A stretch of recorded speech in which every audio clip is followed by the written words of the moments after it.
ปาติสัมปาติตั้งอยู่ละตั้งอยู่จาริยังทิวตังอาญาจาตาสันติทัสสะตาปาราชาคาชาติกาเทเสตุธัมมังอนุกัมปิมังปัจจาขอนิมนต์ท่านเจ้าค่ะ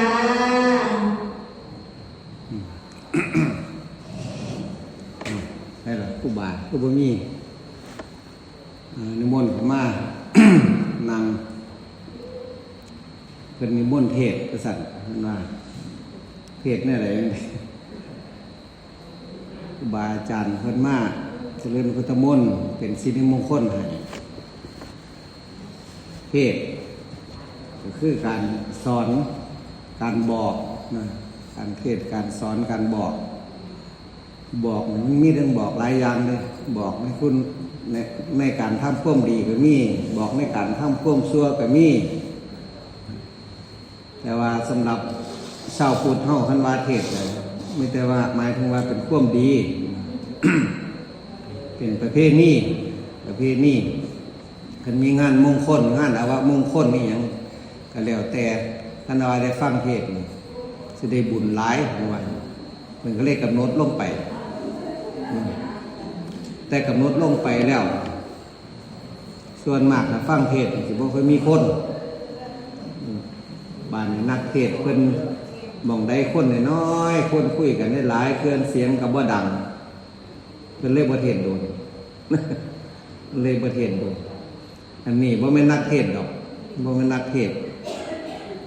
แต่เป็นผู้บอกผู้เว้าผู้อธิบายฟังได้อยู่มันนักเทศเพิ่นสิฮัดก็นี่จังหลายอาจารย์เตี้ยเจ้าอาวาสที่นี่เพิ่นก็เป็นนักเทศน์เด้ส่งไปตามหน้าที่ส่งไปอบรมการเทศเพิ่นก็มีคุณสมบัติของนักเทศน์มีหยังแน่สิอธิบายให้ฟัง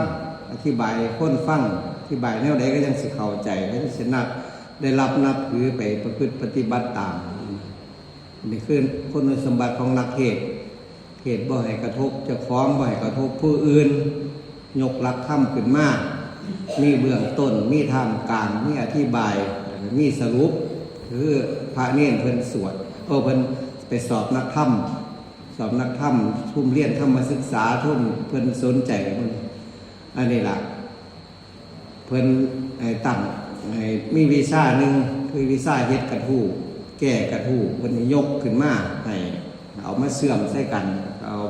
สรุปคืออธิบายธรรมะให้เข้าใจในบทใดบทหนึ่งจังซั่นอันนี้คือเทศนั่นว่าผู้สิฟังเทศเป็นผู้สิฟังเทศเป็นผู้สิฟังเทศได้ประโยชน์ผู้นั้นก็ต้องรู้ต้องเข้าใจต้องมีนั่นเด้เป็นว่าบ่ต้องหาแต่ตั้งนะโมก็ได้เมื่อตั้งนะโมขึ้นไปก็ยกหลักธรรมขึ้นมาอันนั้นเป็นรูปแบบของการเทศน์ซื่อดอก เพิ่นเอาประโยชน์คือจังไดประโยชน์คือฟังไปแล้วก็สามารถนำไปปฏิบัติได้ก็แสดงว่าได้ประโยชน์หลัก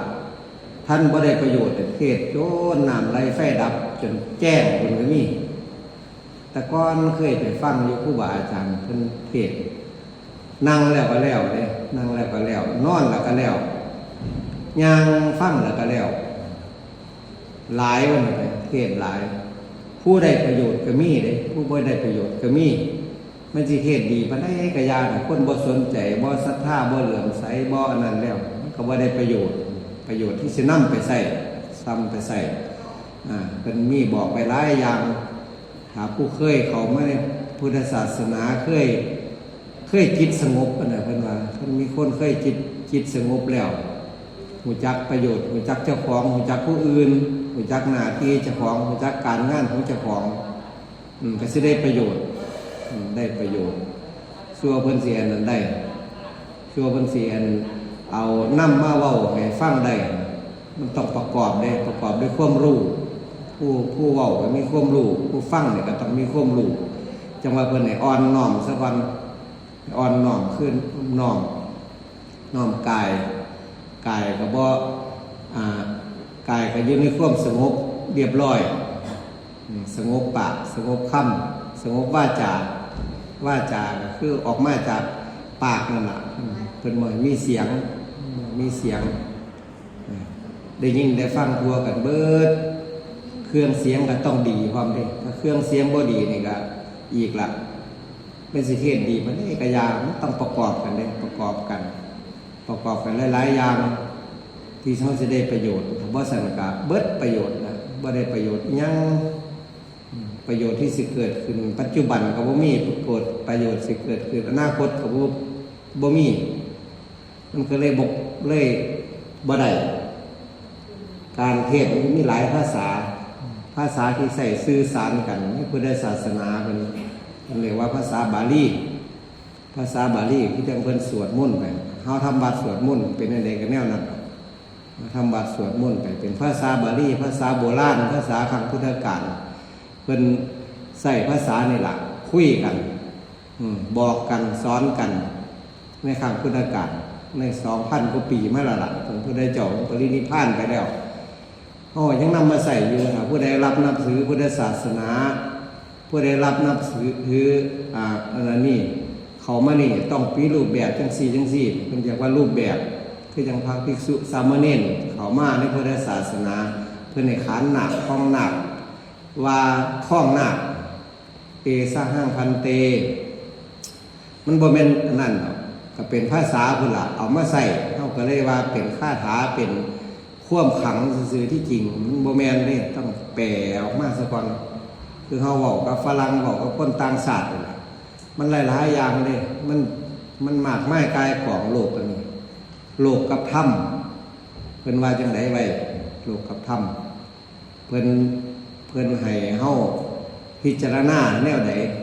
คนหาโลกถ้าแยกโลกแยกธรรมบ่ยังบ่ได้อยู่ก็สิอยู่ในโลกนี้ยากบ่เข้าใจเด้บ่เข้าใจอยู่ได้ยากก็สิเกิดความอึดอัดเกิดความคัดของบ่เกิดความสบายแก่เจ้าของกายก็บ่สบายใจก็บ่สบายนะอย่างนั้นมีหมู่นี้เขามาอยู่ในนั่นนะบ่ให้เขาบ่อยู่ในจิตบ่อยู่ในการกระทำมีหลายๆอย่างแต่ทุกมื้อนี่มันหลายโพดนักเทศน์นักสอนนักธรรมนี่หลายแต่ผู้ปฏิบัติบ่มีผู้ปฏิบัติที่สิเฮ็ดตามได้หายากแนวใดคือมันเฮ็ดยากคุณงามความดีเฮ็ดยากแท้ๆเด้บ่เห็นบ่ประชากรในหมู่บ้าน3หมู่บ้าน4หมู่บ้านมันยินก็มีกฐินวัดเดียวแทนที่สิเข้ามาเด้ก็บ่มาเด้มันยากเข้าวัดศาลากว้างๆเฮ็ดไว้เพื่อประโยชน์พี่น้องเขาเบิดล่ะแต่ว่าบุคคลมานั่งนั่นนี่ห่างจากนี้ไปบ่ไกลเด้ประมาณ50 โลเนี่ย50 โลสถานที่หม้องนั้นมีรั้วรอบขอบชิดมีหยังคนประตูเข้ากันน้อยๆบ่ได้เปิดจังซี่บ่ได้เปิดตลอดเวลาแบบวัดอาจารย์เตี้ยนี่บ่ได้แบบนี้ถ้าเจ้าไปอยู่ในหันเข้าไปก็ต้องมีคนดูแลมีคนนั่นมีระเบียบมีวินัยมากกว่านี้เวลา 2 ทุ่ม 3 ทุ่มเขาเจ้านอนแล้วให้นอนสถานที่นั้น2 ตารางเมตรนอนได้3 คนยิ่งเขาเจ้าว่าบ่เคยเข้าไปเพื่อนมองหั่นก็บ่อยู่ไกลเฮาเด้บ่อยู่ไกลเฮาเข้ามาไว้เบิดโฮมกันไว้หั่นคนดำคนทำอันตรายแก่คนอื่นคนนั่นแก่ผู้อื่นเขาเจ้าบ่ให้อยู่ในสังคม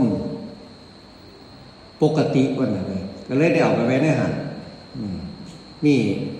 ตัวรอบขอบชิดมีวิธีการมีระเบียบมีวินัยเพื่อสิให้บังคับให้อยู่ในหั่นบ่ให้ออกมาเพ่นพ่านข้างนอกออกมาบ่ได้จะทำอันตรายแก่คนผู้สิเขาไปเยี่ยมญาติพี่น้องที่เขาไปก็อายเด้บ่เคยยังไปนั่นบ่คือมาเอาบุญถามว่าเอาบุญเอา กุศลคือเฮานี่ผู้เขาเจ้าคิดบ่ดีผู้เขาเจ้าบ่มีศรัทธาบ่มีความเชื่อบ่มีความว่าอันนี้ซึ่งเขาเจ้าคิดอย่างอื่นหรือปฏิบัติอย่างอื่นไปเขาเจ้าก็ว่าเสียเวลาเด้เสียเวลานอนเสียเวลานอนเสียเวลาเสียเงินเสียทรัพย์ทุกสิ่งทุกอย่างเสียเบิดเขาเจ้าบ่ได้คิดคือเฮามันบ่คืออย่างเฮาเด้เฮานี่คิดแล้วพ่อออกแม่ออกที่เรียกว่าเพิ่นเอิ้นว่าพ่อออกแม่ออกมื้อนี้ความหมายว่าจังไดเนี่ยคือออกจากความบ่ดีนะคือออกจากความบ่ดีออกมาในสิ่งที่บ่ดีมาเข้าสู่สิ่งที่ดีเพิ่นเลยเอิ้นพ่อออกแม่ออกเป็นคำเรียก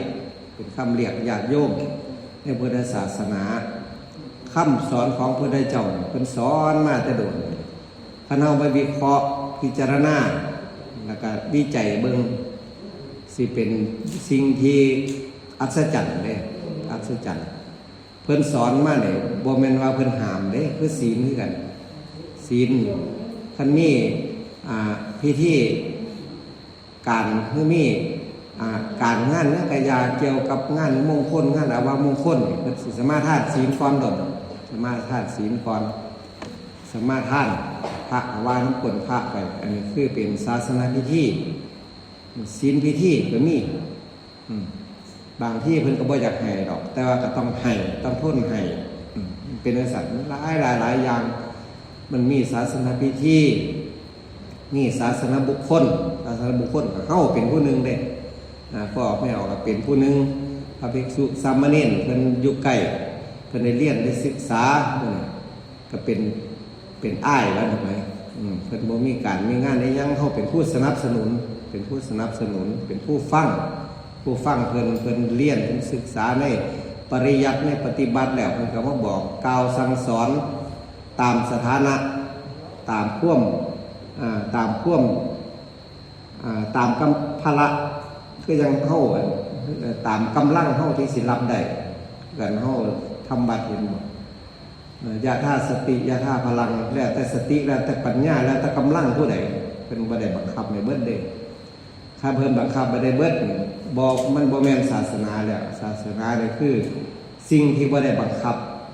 บ่ได้ควบคุมผู้ใดคือเพิ่นเอามาสอนสิ่งที่มันมีอยู่ในโลกนี่ในโลกมันก็มีทั้งความดีทั้งความชั่วคนเฮาเกิดขึ้นมาโดยเฉพาะอย่างยิ่งสังคมมนุษย์นี่มันมีอยู่แล้วเหล่ามันก็มีอยู่แล้วมีครูกับโลกมาเด้เราการเบียดเบียนกันมื้อนี้คือกันเบียดเบียนกันทางกาย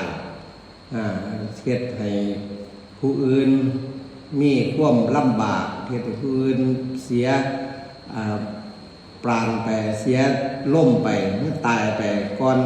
อายุไขอันนี้คือการเบียดเบียนกันเพิ่นห้ามเพิ่นห้ามบ่ให้เฮ็ดเด้เพิ่นบ่ห้ามโลกนี้พระพุทธเจ้าแม่วิเคราะห์บ้างแล้วครับ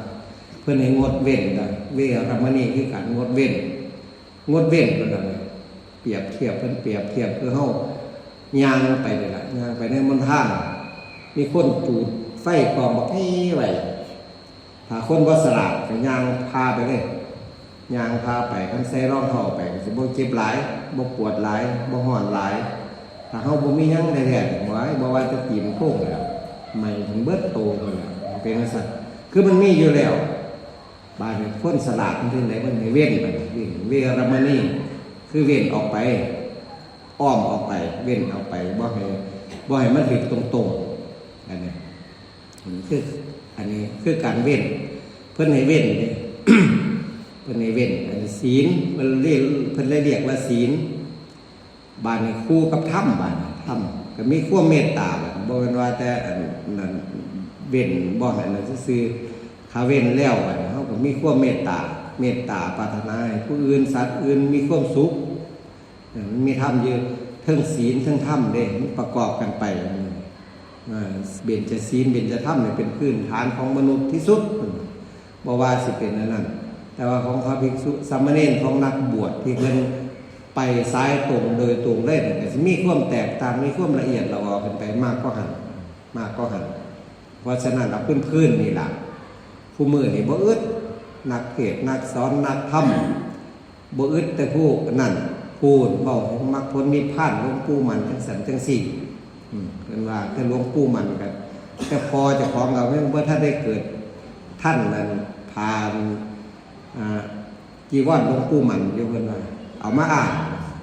นที่จริงมันบ่เป็นตาอ่านเฮาสิวิเคราะห์เบิ่งมองเบิ่งแต่ก่อนหลวงปู่มันก็มีความเสื่อมความเจริญของโลกของพระศาสนานี่มีน้ำท่วมไฟใหม่อีหยังมันมีคู่กันมาเบิดแต่ว่าเฮาบ่เห็นซื่ออยู่ในช่วงนี้ระยะนี้เวลานี้เฮาเห็นแต่หลวงปู่มันเป็นบุรพาจารย์ซื่อก็เลยเอามาอ่านได้ก็บ่ว่าละก็มีอีหลีคนถ้ามองให้กว้างๆเวลาคนภาวนาเป็นมองโลกให้เป็นโลกมองธรรมให้เป็นธรรมบ่ต้องไปอยากให้ผู้อื่นได้ดีหรอกให้เจ้าของได้ดีมีความรู้บ่เบียดเบียนเจ้าของบ่เบียดเบียนผู้อื่นอายุคนมีเท่านี้เพิ่นว่าไว้ในตำราเพิ่นว่า100 ปีสตวัสชีเวนะรับพรนำพระเมื่อเช้าเพิ่นก็ให้พรให้ได้ฮอด100 ปีเด้อว่าซั่นถ้ามีอายุ100 ปีถ้าบ่ทำประโยชน์ให้เจ้าของบ่ทำความรู้บ่ทำความแจ้งให้เจ้าของบ่นั่นเจ้าของจะเบียดเบียนเจ้าของอยู่หั่นมันก็บ่มีประโยชน์แล้วเพิ่นว่าแม่นสิ100 ปี200 ปีก็บ่มีประโยชน์อายุมันบ่ได้ยืนยาวเด้บ่ได้ยืนยาวเมื่อมันบ่ยืนยาวแล้วมันสิจังได๋บัดก็หานั่นแสวงหาของญาติโยมเฮ็ดจังได๋แสวงหาของพระเฮ็ดจังได๋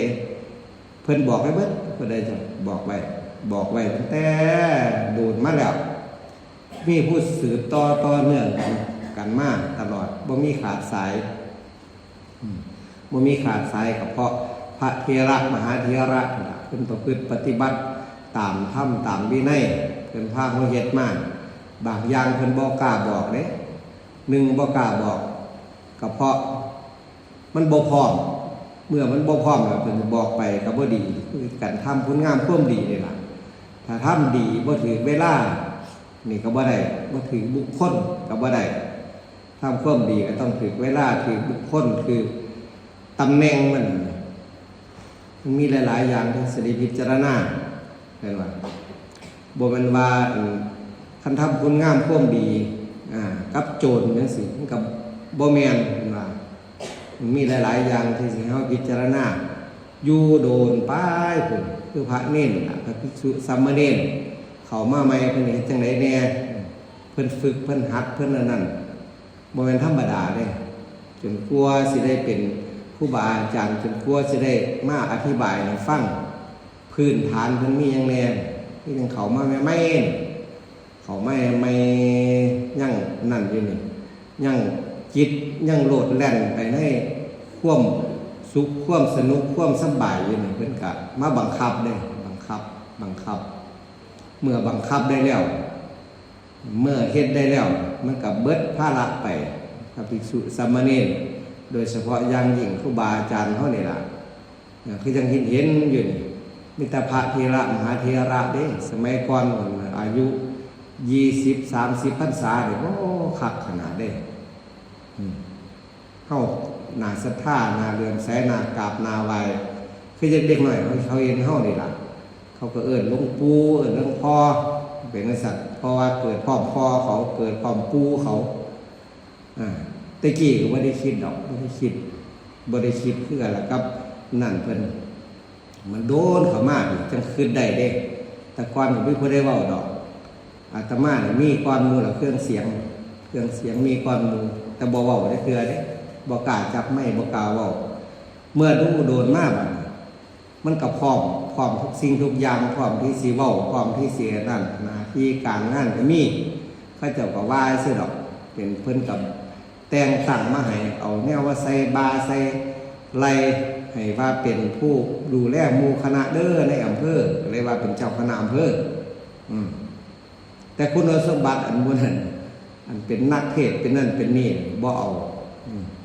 แต่อย่างอื่นนั่นก็ว่ามันเฮ็ดคักมาอยู่เด้ทำวัดสวดมนต์แต่ก่อนผมเขาหน้าก็เสื้อสิได้บวชเด้เสื้อสิได้บวช พิ่นบังคับเฮ็ดนั่นเฮ็ดนี่จนว่าเฮาอ่อนพุ่นเด้คือกันแล้วกับเฮาเลี้ยงหมูเลี้ยงควายสัตว์เลี้ยงเฮาคันมัดมันไว้3 มื้อบ่ให้มันกินนี่เอาเฟื่องมันกินมันก็กินเด้เพราะว่ามันต้องอันนั้นอันนี้คือกันมันต้องบังคับบ่ว่าสิเป็นกิเลสบ่ว่าสิเป็นอิหยังบังคับที่แรกๆจังสิบอกสิสอนได้เห็นบอกเขาเจ้าให้ลิงขึ้นบักพร้าวสว่าสิไปซื้อลิงไปเอาลิงตัวนี้หลังขึ้นบักพร้าวเก่งเลยสิเอามาจากเจ้าของเก่ามาเนี่ยเขาให้เอาไปมัดไว้พุ่นเด้มัดไว้กลางน้ำกลางหยังพุ่นมัดไว้ในขอนในหยังไปตีเอาบังคับเอาจนมันหูจักเฮาพุ่นเด้จนมันเห็นหน้าเห็นตาเฮาจังสั่งมันได้ดิบ่ซั่นมันกัดโดนแล้วมันบ่ฟังความเอามันปานนั้นคือกันแต่ก่อนผมอยู่นำครูบาอาจารย์มากหลวงปู่อัศวินเพิ่นเว้าอยู่นำครูบาอาจารย์มากซ้ำหาหุคุมนี่ว่าท่านได้นอนเด้เพิ่นบ่ให้นอนแต่เว้นเด้พาทำวัดสวดมนต์ก็เว้านั่นเว้านี่สู่ฟังก็ซ้ำเทศนั่นล่ะซ้ำเทศบ่แม่นเทศแต่ว่าก็ซ้ำเทศให้ก็เทศก็มีการเทศมันเป็นซื่อดอกคือจังคุมื้อเทศเป็นประเภทนี้ซื่อประโยชน์บ่ได้ประโยชน์บ่ได้เทศเป็นประเภทนี้ซื่อเทศเป็นประเภทนี้แล้วก็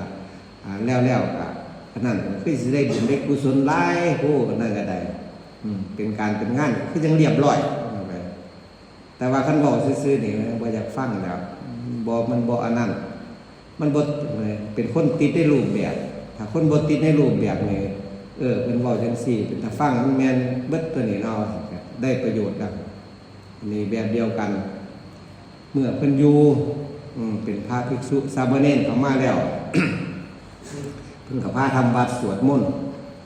มันสวดมาแต่ไสก็มาจากพูนแล้วบุรพาจารย์พาเฮ็ดมาของเฮาคณะธรรมยุทธ์เรียกว่าซุ่มคณะน้อยรัชกาลที่4เพิ่นเ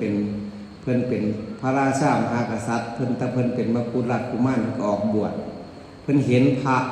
ระคณะใหญ่ๆน่ะคณะซุ่มภูมิใหญ่เพิ่นลั่งเมากันตีไก่กัดป่าไปเฮ็ดนั่นเพิ่นออกไปเบิ่งในเมืองปริมณฑลรอบๆเด้เพิ่นก็เลยมีนั่นแน่เพิ่นก็เลยมาปรารถนาว่าถ้าเพิ่นสิพระศาสนาในประเทศไทยในสยามประเทศนี่สิเจริญรุ่งเรืองเพราะพระผู้ปฏิบัติดีปฏิบัติชอบบางก็เลยนี่เพิ่นก็เลยเห็น30,000มีคนมากมีพระมากเพิ่นก็เลยยอมรับนับเอาเท่านั้นล่ะเพิ่นก็เรียกว่าตั้งคณะธรรมยุทธ์ขึ้นมาคณะธรรมยุทธ์เนี่ยคือคณะน้อยคณะน้อยคณะน้อยเห็นใดเพิ่นว่าปรับปรุงเปลี่ยนแปลงพัฒนาใหม่ให้พระภิกษุสามเณรมีความรู้สมัยก่อนโยมบ่มีความรู้เด้พระเฮ็ดจังได๋ไปก็เสือเบิดเฮ็ดนำเบิดทุกอย่างนี่อาตมาก็ได้ยินได้ฟังครูบาอาจารย์มาก็บ่กวงบ่ไกลดอกที่รอดแถวเฮานี่ล่ะสิเฮ็ดศาลาพาพ่อออกไม่ออกไปเข้าดงเข้าป่าได้ดงพระราชมากพระก็ไปเฮ็ดหางกระทีบหางหยังไว้ยังมื้อเช้าก็พ่อไปยามมาเฮ็ดสู้กับสันกันเลื่อยไม่เฮ็ดศาลานั่นก็บ่มีผู้ใดว่าหยังนับย้อนไปอีกจักนั้นอาตมาเป็นสามเณรแต่2526 27 28ไปเบิดนั่นล่ะแต่ว่ามันคักคือกันไปเห็นอยู่แถวภาคอีสานทางใต้เห็นพระเพิ่นไปโล่งเกี่ยวเขาเพิ่นไปนั่นย่ำเสาย่ำสวยมากอ่ะเห็นนางก่อนเพ่นนางอ้อมสาอยู่ออกเอาปลาดึกขึ้นมาเขาก็สันไปยังกันข้าเจ้าก็บอกว่าเป็นไงสัตว์จังหวัดเชียงใหม่นี่ย่ำมันบุญนั้นสงกรานต์ย่ำเน่าเป็นประเภทนี้ของคนอีสานคนลาวคนนั่นล้านสร้างลาวล้านหน้าคนลาวเนาะเล่นสงกรานต์นี่ก็เพิ่นกับพาเฮ็ดมากแต่ไรมากมีประวัติมีตำนานมากเบียดเดียวกันพาภิกษุสามเณรล่ะเอาถังน้ำถังแดงขึ้นใส่รถไปสาด จักไม่ออกจักคนเล่นน้ำในกลางเมืองเชียงใหม่เลยเด้อันนี้เห็นกับตานับขึ้นไปนี่บ่โดนเลย30-40 ปีคู่มือนี่ท่านเอาเหตุการณ์นั้นมาเบิ่งมาใส่กับคนเข้าใจคนหูจักธรรมะหูจักวินัยของพระภิกษุสามเณรตายเบิดหอดเจ้าคณะจังหวัดหอดผู้ปกครองเป็นยังจังเป็นอะไรสักนี่ก็คือความเปลี่ยนแปลงความเปลี่ยนแปลงความการส่งเสริมซึ่งกันและกันในพระธรรมในวินัยก็เพราะจังซี่ล่ะเพิ่นเห็นสมัยรัชกาลที่4เคยอ่านเคยศึกษาประวัติเพิ่นมาเพิ่นมาตั้งคณะหน่อยขึ้นมานี่เพิ่นก็เลยพาเฮ็ดใหม่เฮ็ดหลักสูตรขึ้นมาก็เรียนก็ศึกษาท่องให้ท่องขานนาคเพื่อจะได้บวชกันต่อไปให้ถูกชัดถูกต้องตามอักขระฐานก่อน เมื่อท่องได้แล้วย่ามอยู่ธรรมดามาแล่นเลิกกันไปอยู่น้ำกุฏิน้ำหยังก็บ่ให้มีเสียงได้บัดบ่ให้ท่องมีเสียงบ่ให้ท่องมีเสียงรบกวนพื้นบ่ได้พื้นสิเดินจงกรมนั่งภาวนาบ่ให้มันรบกวนมวลมีแต่เกียรติใส่บ่มีคือจังคู่มือนี่ดอก บาดย่ามมาทำวัดต้องเสียงดังฟังชัดเสียงดังฟังชัดอักขระฐานก่อนก็ต้องออกผู้ใดบ่ออกนี่บ่ได้นั่งอยู่10กว่ารูปนี่เพิ่นหูจักเบิดผู้ใดมีเสียงบ่มีเสียงเพิ่นหัดถึงขนาดนั้นเด้คือว่าอาจารย์หัดมาบาดนี่หนังสือที่เพิ่นเป็นรูปแบบบ่แม่นมนต์พิธีคือยังพระเน้นสมัยคู่มือนี่เป็นหนังสือ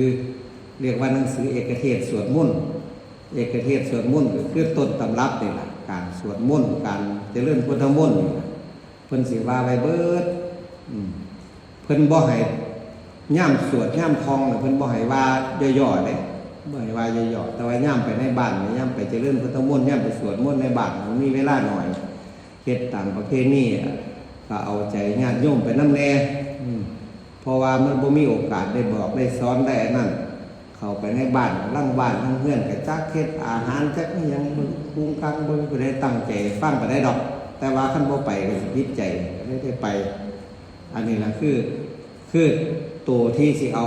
พระภิกษุสามเณรนี่เขาไปอยู่ในสังคมไปให้เห็นกันอยู่ตลอดแต่บาดหนึ่งบางมองบางที่บางอันนั้นเพิ่นให้ไปจนว่าหนาลำคาญเลยเป็นหนาลำคาญที่จังพระเน้นบ่มีเวียกมีงานแน่นี่ก็อันนี้ก็บ่ได้ก็ควรว่าอันมื้อนี่ล่ะเฮาสิไปทิมเลยก็บ่ได้สิไปปฏิวัติเลยก็บ่ได้ต้องเบิ่งคือจังเฮาเห็นนี่ล่ะพอยังยิ่งพระภิกษุสามเณรเขามาแล้วขั้นบวชบ่สึก3 พรรษาเนี่ยต้องได้เบิดท่องสวดมนต์บ่ได้เกินหันไปสักหน่อยถ้าได้แล้วคุณสมบัติตรงนี้ได้แล้วก็สอบนักธรรมตรีโทเอกเอาความรู้ศึกษาจากครูบาอาจารย์ได้ยินได้ฟังไปก็ไปมันสิเพิ่นไปเองบัดได้บุญได้กุศลเกิดขึ้นอันนี้คือเพิ่นฝึกไปแต่ก่อนมันก็เลยยังเหลืออยู่เมื่อยังเหลืออยู่บัดนี้ก็เป็นกำลังได้บัดเป็นกำลังของศาสนาแม่นซึกออกไปเป็นผู้นำในหมู่บ้านก็เว้าง่ายเอื้อนทิพย์เอื้อนเสียงเอื้อนจันทร์ได้สมฐานะที่เป็นเสียงเป็นจันทร์อยู่นี่คือหลวงปู่สุภาพหลวงปู่จันดีหลวงปู่นี่นะเพิ่นฝึกไว้ไว้เพิ่นให้แนวคิดดิเพิ่นบ่แม่นนักเทศน์เพิ่นบ่เทศน์จักเทื่อข่อยก็บ่เคยเห็นเพิ่นเทศน์จักเทื่อแต่พัดเกิดขึ้นมาก็ได้แต่ว่ายามเพิ่นเว้านี่ห้วย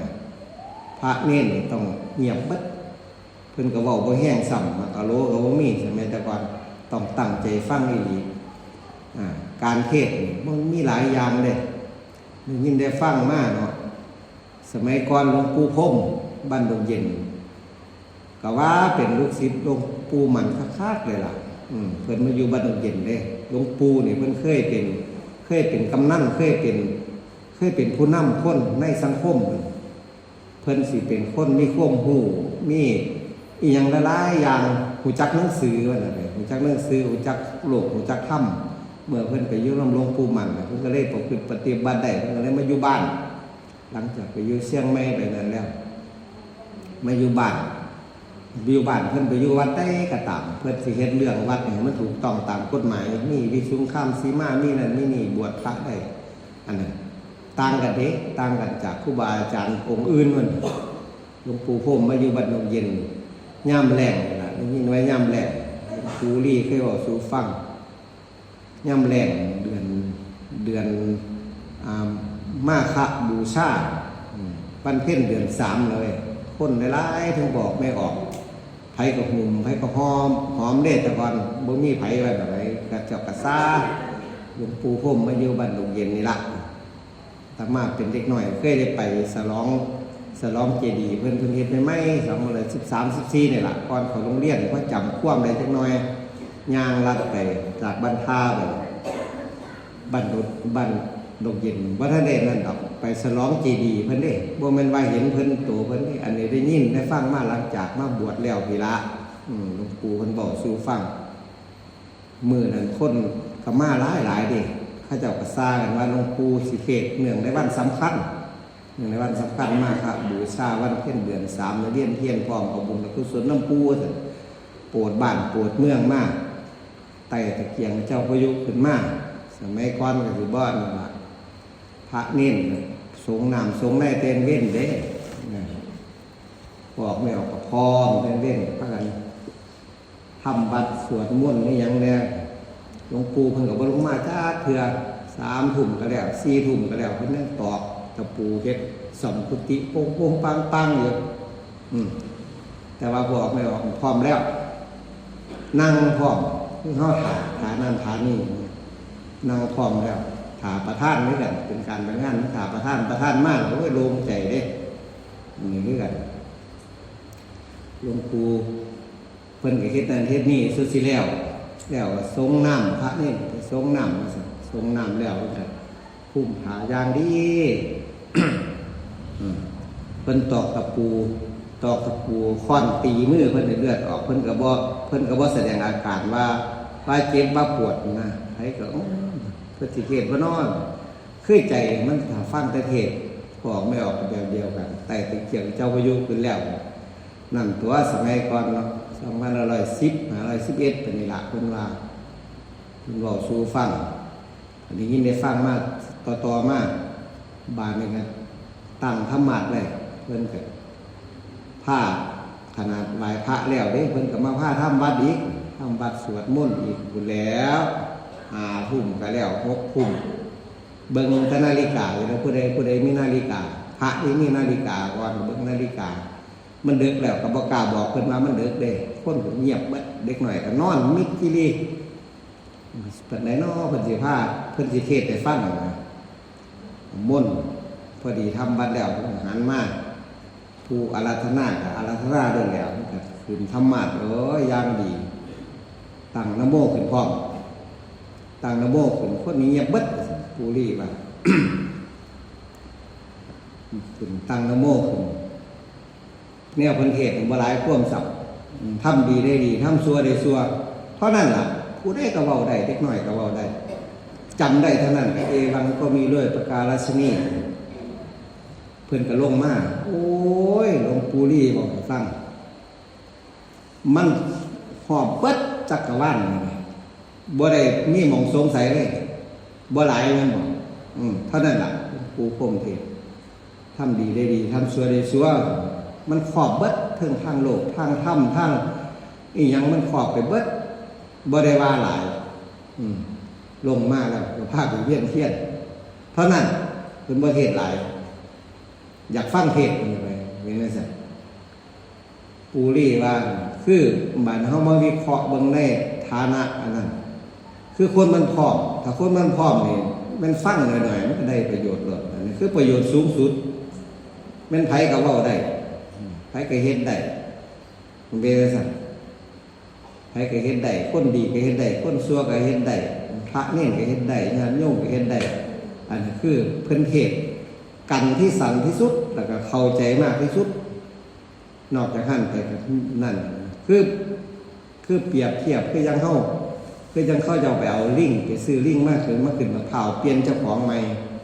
อันนี้เข้ากับแบบเดียวกันเข้าบ่ทันมีเจ้าของนั่นเด้เขายังอยู่นำเจ้าของเก่าอยู่ เจ้าของเก่าคือหยังสีมาเนี่ยฆ่าเลยฆ่าหลาน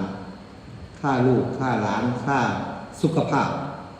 ขันเถามาแน่สุขภาพขันมาแต่นุ่มแต่สาวได้ขันอายนี่แบบสิมาฟังเทศฟังธรรมมาวัดเนี่ยเป็นของอายมันเป็นของที่มาได้ยากบ่มันของมายังไงคนหนุ่มแข้งคักคนหนุ่มคู่มือนี่กับตะกี้ก็บ่แตกต่างกันทั้งดอกสมัยตะกี้ก็บ่มีคือกันยิ่งคนฟังเทศคนมาสิมาทำคุณงามความดีคนสิมาเนี่ยไม่ยากแต่ว่าให้ท่านเนี่ยได้อยู่คือไปเห็นหลายหม่องมากไปเห็นหลายหม่องหลายที่หลายประเทศมาแล้วคนสิมาทำคุณงามความดีมารักษาศีลมากบำเพ็ญอันนั้นตามความรู้ความเข้าใจความศรัทธาดีหาได้ยากแต่ทรัพย์เขาจะมีอยู่เขาจะมีทรัพย์ก็เลยให้ท่านได้ก็ยังดีอยู่เด้ยังดีกว่าคนที่บ่มียังอยู่บางคนมีทรัพย์แต่ว่าบ่มีศรัทธามีศรัทธาแต่บ่มีเวลาไปมีเวลาไปก็บ่มีหม่องสิให้ก็มีคือยังอยู่ประเทศอื่นๆพระเจ้าส่วนสิพ่อพระสงฆ์ส่วนสิได้สมานั่นจะทัศนั่งก็ยังฟังสวดมนต์ไปนึงการได้เห็นพระภิกษุเปลี่ยนมงคลอันย่างยิ่งยากหาได้ยากแต่ละรัฐแต่ละหม่องพูดซ้ำประเทศเล่าหลวงพระบางผลมหอดจังหวัดเข้าเนี่ยมันไกลซ้ำใด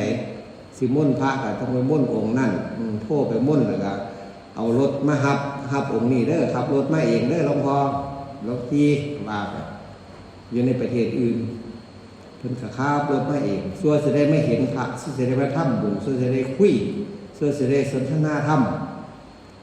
มันบ่มีคือเฮาเด้เฮาเนี่ยย่างไปใส่ก็มีเบิด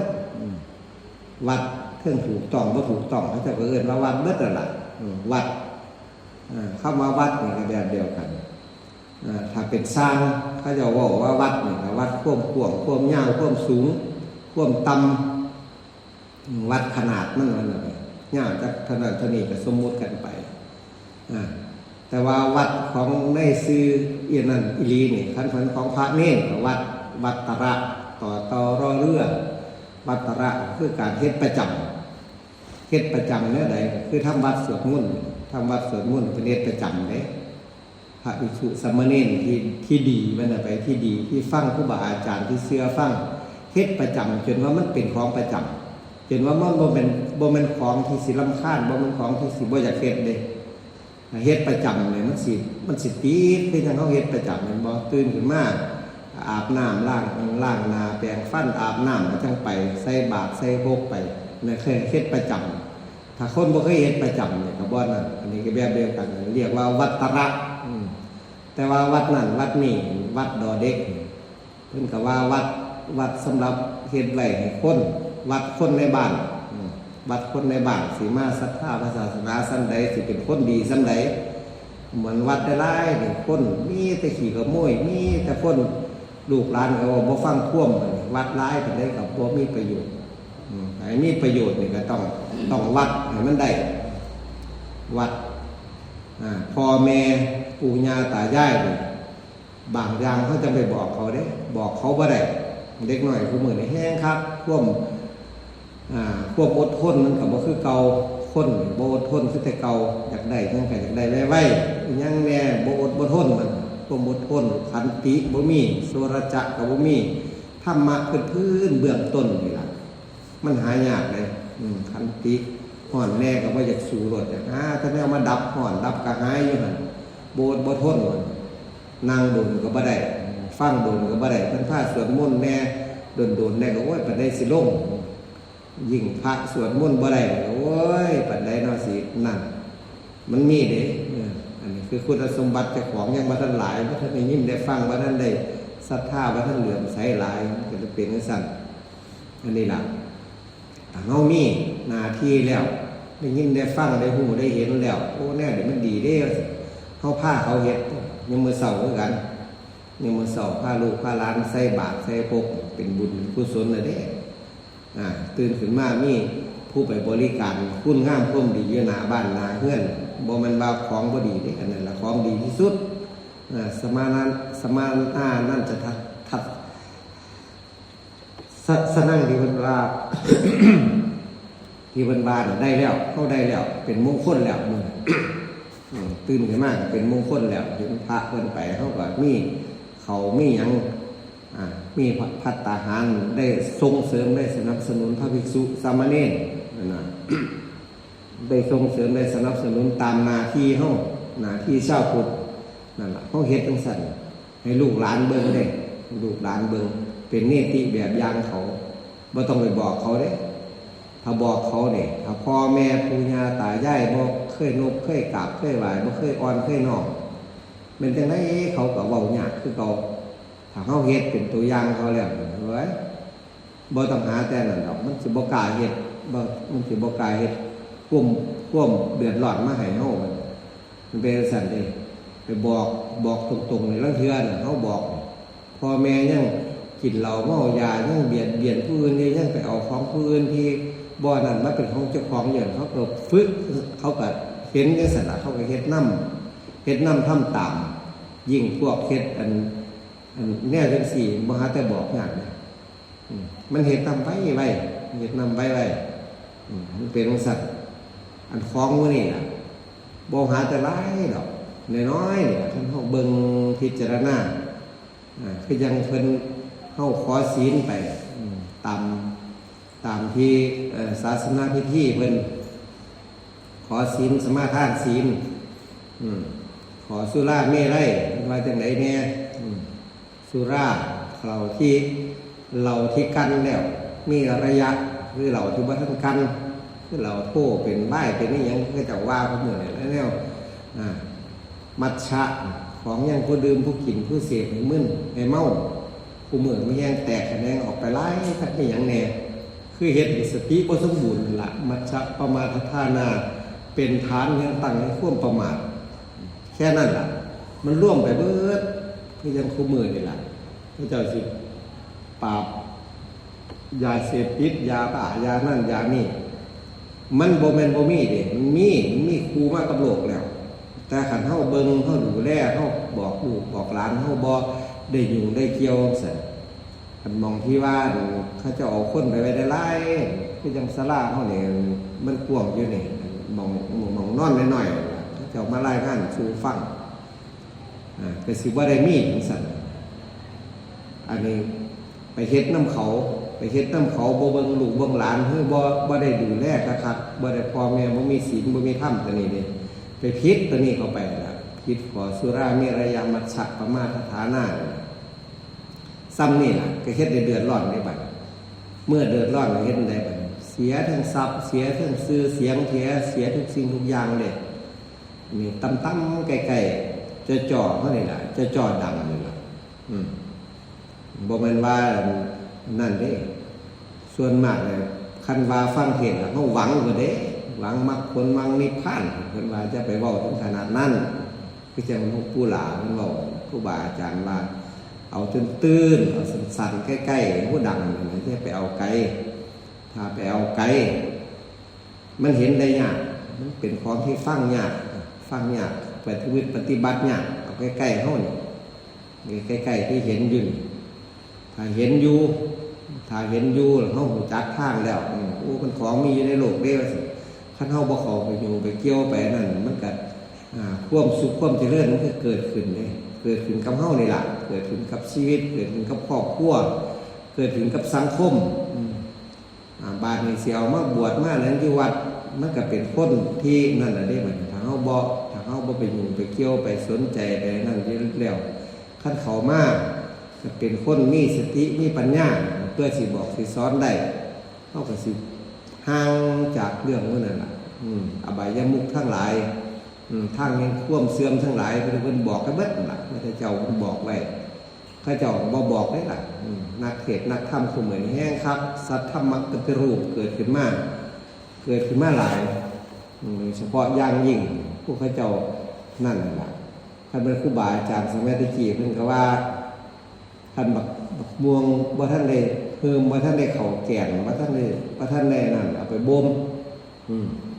เอาไปบ่ม มันก็บ่แซ่บนั่นแหละคนสิเว้าสิบอกสิสอนผู้อื่นได้เนี่ยต้องพร้อมด้วยวัยวุฒิพร้อมด้วยคุณวุฒิ คันมันท่านกายภาพหัวงอกอายุหลายวันเลยหลวงปู่เขียวจากร้อนไปละจังสิบอกคนใดเดี๋ยวจังสิเว้าคนจังฟังท่านบ่สันบ่ฟังแล้วที่เว้าก็ได้ก็บ่ฟังเฮ็ดน้ำไหลไฟไหลก็ได้ก็บ่ฟังฟังได้เขาก็บ่เฮ็ดน้ำก็บ่ได้ผลถ้าบ่คุณสมบัติตัวนี้บ่พร้อมบ่เรียบร้อยแล้วอันนี้ล่ะการมาบำเพ็ญศีลบำเพ็ญภาวนาบำเพ็ญทานมื้อนี้ปาลบก็ซื้อนี่ปาลบว่าบุญกฐินพี่น้องบ้านใกล้เป็นจังซั่นเพิ่นก็ว่ามาเทศน์จังซั่นอาจารย์เตี้ยว่ามาเทศน์เห็นได้บ่แม่นนักเทศน์บ่แม่นนักปฏิบัติคือเพิ่นมาเว้าสู่ฟังซื่อดอกเว้าสู่ฟังผู้เอาประโยชน์ได้ก็เอาบ่ได้ก็บ่เป็นหยังนะมันเป็นอยู่จังซี่ล่ะเป็นผู้ที่ซื้อดอกลังเทือกับบ่อยากนั่นลังเทือคือจังครูบาอาจารย์ท่านว่าผู้สิบอกสิสอนผู้อื่นได้ต้องบอกสิสอนเจ้าของได้ก็พยายามบอกอยู่พยายามเบิ่งอยู่เบิ่งเจ้าของมาจนฮอดปานนี้ล่ะจนฮอดปานนี้ตั้งแต่พร้อมหลวงปู่อัศวินเพิ่นบ่ล่ะอยู่นำกันมาคือฮู้กันก็คือเฮานี่ล่ะเฮาเคยเป็นเคยมาก่อนล่ะเคยเป็นเคยเพิ่นมาก่อนเคยเป็นไผเพิ่นมาก่อนมาอยู่บ้านนำเพิ่นต้องได้รับผิดรับชอบไปอยู่คันแม่นบ่ทันตายก่อนก็บ่อย่างน้อยก็ได้รับผิดรับชอบบ่ได้สิเป็นผู้นำเป็นผู้นำหมู่บ้านผู้นำชุมชนเป็นนั่นอย่างน้อยก็เป็นผู้นำครอบครัวเด้ตัวมื้อนี้ล่ะสิได้บอกได้สอนลูกหลานบ่ต้องเบิ่งหลายดอกเพิ่นว่าสิเบิ่งคนสลาดสิเบิ่งคนเว้าง่ายสอนง่ายสิเบิ่งนั่นเบิ่งพ่อเบิ่งแม่เบิ่งปู่ย่าตายายเบิ่งบรรพบุรุษอันนี้เฮาก็ต้องเคารพอันมื้อนี้ล่ะบางอย่างเพิ่นพาเฮ็ดมาอย่าไปปฏิเสธเด้เฮาบ่ทันเรียนบ่ทันศึกษาฮอดคือยังครูบาอาจารย์นั่นน่ะครูบาอาจารย์เพิ่นบางองค์เนี่ยโอ้ความคิดก็แปลกๆไปเพราะว่าบ่ทันได้เห็นหลายประสบการณ์บ่ทันหลายเมื่อประสบการณ์บ่ทันหลายเฮาก็สิฟ้าว่าจังบ่ทันมีเด้ต้องมีกลับไปในใจอยู่เสมอว่าสิ่งที่เฮาบ่ทันเห็นนี่ยังมีอีกหลายถ้าเฮาบ่ทันได้ยินก็ยังมีอีกหลายสมัยอายุ100 ปีมันสิน้อยโพดติมีความปรารถนาแนวนั้นบ่นว่าสิมันสิพ้นได้ง่ายเด้บ่ได้หลุดได้พ้นได้ง่ายมันบ่แม่นสลัดออกได้คือจังแนวอื่นบ่มันคือยังอาบน้ำแต่อาบน้ำแล้วเนี่ยห่วยท่านผู้ร่างกายสมบูรณ์แข็งแรงและอาบน้ำแล้วยังเหงื่อออกอีกดิมันเป็นจังซั่นอันนี้คือกันมันบ่ได้ง่ายๆดอกมันต้องสะสมไปอีกทั้งหลายภพหลายชาติที่เฮาเป็นหยังจังว่าจังซั่นสิเฮ็ดให้มันได้ทางบ่ใกล้ทางที่สุดก็คือมาบวชแต่ป่านนั้นก็ยังยากอยู่เด้มันบ่มันออกง่ายๆมันก็เฮาเห็นคู่มือนี่ล่ะยุคปัจจุบันนี่แห้งครับคนนี่ก็ตัวกันง่ายๆบ่ได้ตัวยากนะตัวง่ายๆสิตัวง่ายแต่สิเรียนนะก็เรียนง่ายๆสิฟังเนี่ยก็ฟังง่ายๆเมื่อมันง่ายแล้วจะเป็นไงบัดนี้บางคนก็เอามาเบิดทุกอย่างขนมาใส่เจ้าของเบิดข้อมูลทั้งหลายก็เฮ็ดให้นั่นพร้อมผู้ลางคนนี่โดยเฉพาะอย่างยิ่งญาติโยมคู่มือนี่แห้งคักเด้เพิ่นว่าเพิ่นเก่งก็มีก็บ่ว่ากันมันมีอยู่ละข้างพุทธการก็มีข้างพุทธการข้างนี้ก็มีคือกันเฮาเรียนเฮาศึกษาได้ยินได้ฟังเพื่อถามครูบาอาจารย์เพื่อนั่นธรรมสากัจฉาการสอบถามการเรื่องกันนี่บ้านเฮาบ่ค่อยมีบ่กล้าถามครูบาอาจารย์แต่ฟังอย่างเดียวคันมันสื่อสารถูกต้องสื่อสารชัดเจนถูกต้องตามธรรมตามวินัยก็บ่เป็นหยังแต่ส่วนมากบ่ถูกแล้วเพิ่นก็ไปหาคนมาหาคว้าหาจับเอาสิ่งที่มันง่าย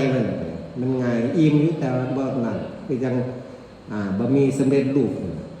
เขาเฮ็ดสำเร็จรูปมาแล้วแต่ป่านก็ยังบ่สำเร็จเด้มาต้มมาเอาใส่นั่นใส่นี่จังกินได้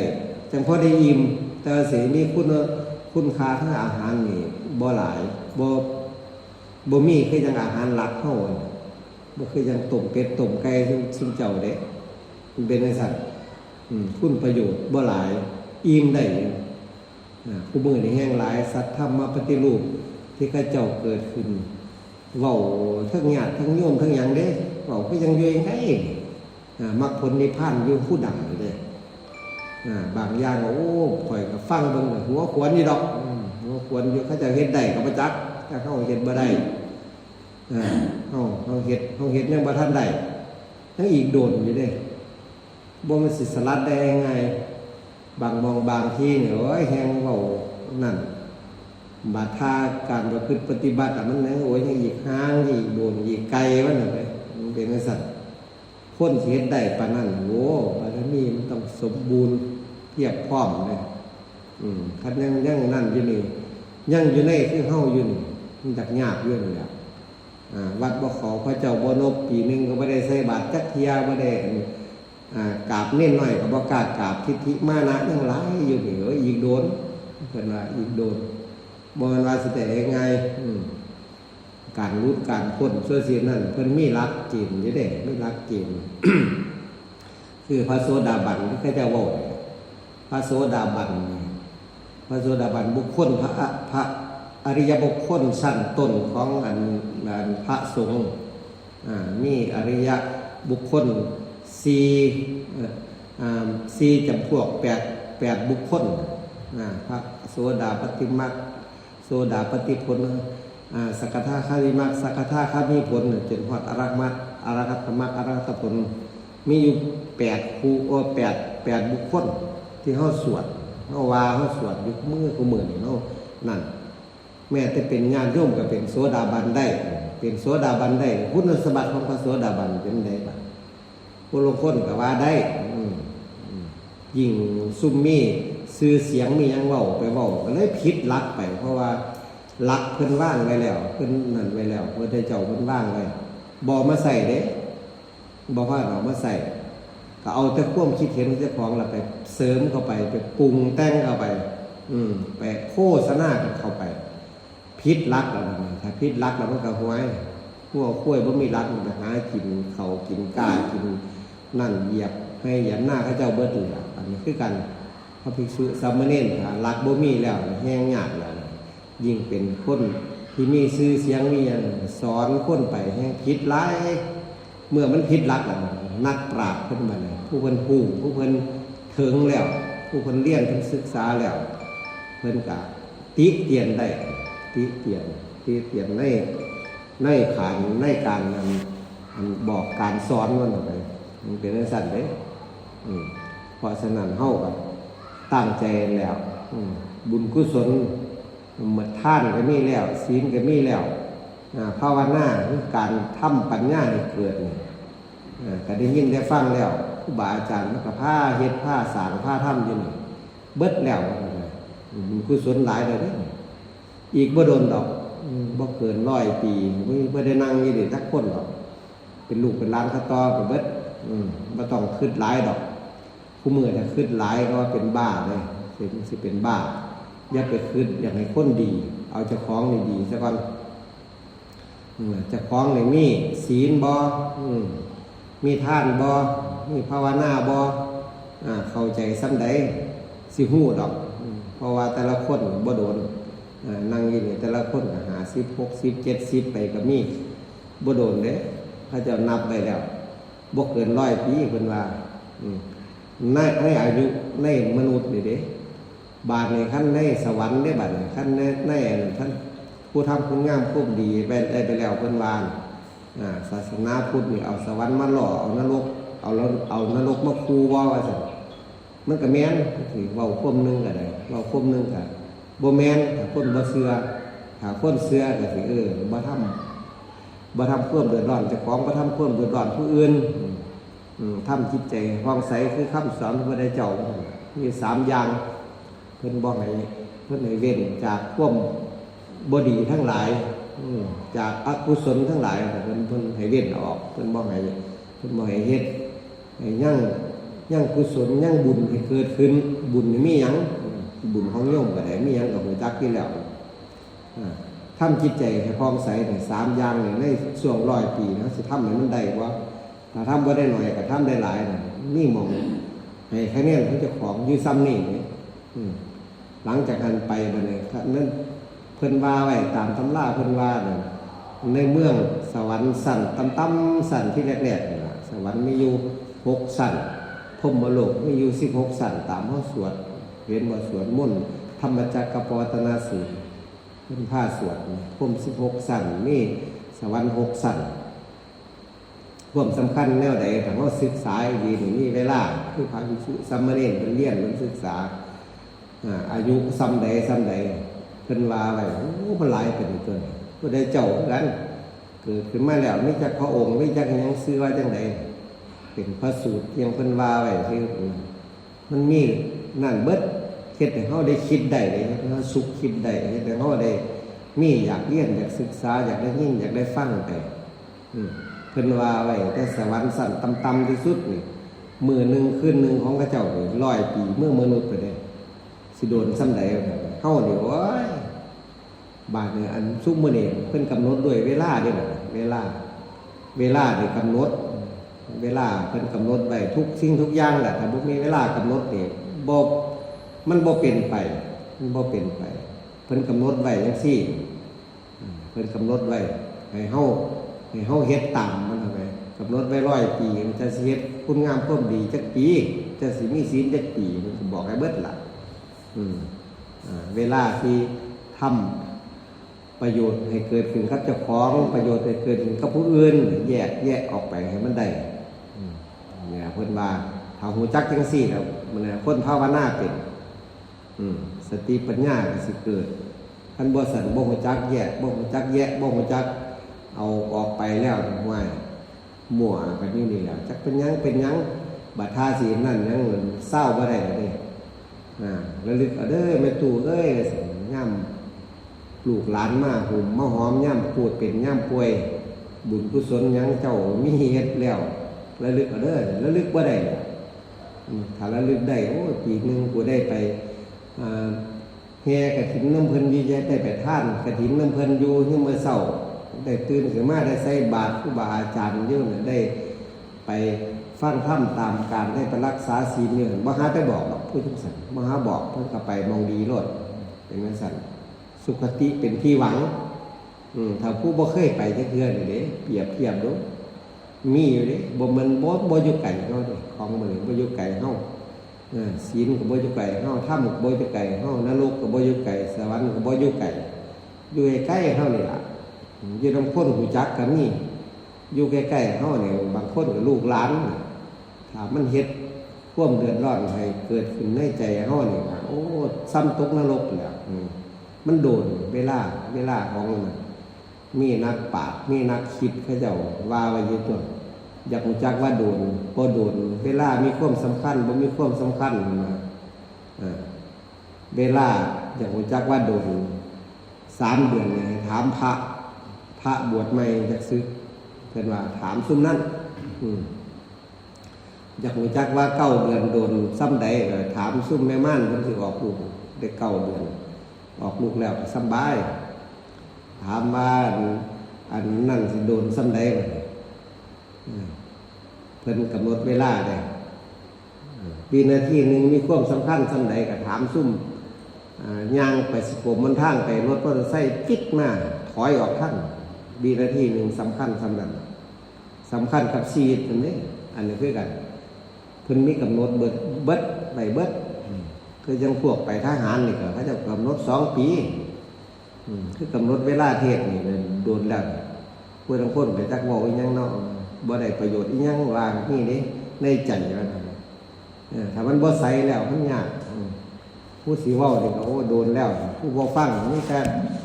สนใจแนวอื่นก็มีมันก็เลยนั่นมื้อนี้มาเว้าฟังซื่อๆดอกบ่มันเทศเด้บ่มันเทศเว้าสู่ฟังซื่อเบิ่งเว้าสู่ฟังบ่ได้ตั้งนะโมบ่ได้ขึ้น